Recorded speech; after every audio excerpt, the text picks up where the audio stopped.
Kung yun, hindi pa tayo nagigising sa katotohanan, 63% na yan, boss, ng GDP natin.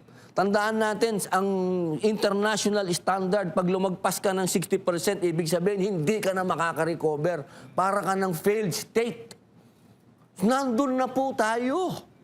Kailan natin titigilan ang lagi na lang si Digong ang may kasalanan, lagi na lang Jiang may kasalanan.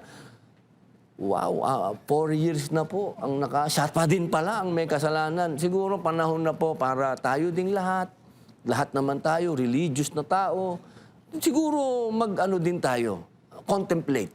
Ano po? Magnilay-nilay din tayo. Saan ba papunta ang bansa natin?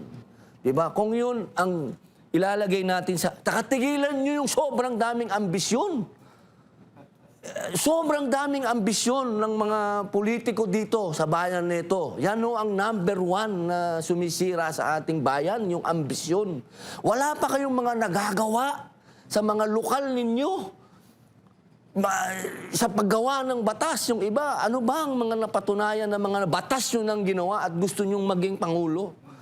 Pwede ba tigilan muna natin yan? Pwede ba ano muna tayo? Pro-Philippines muna tayo.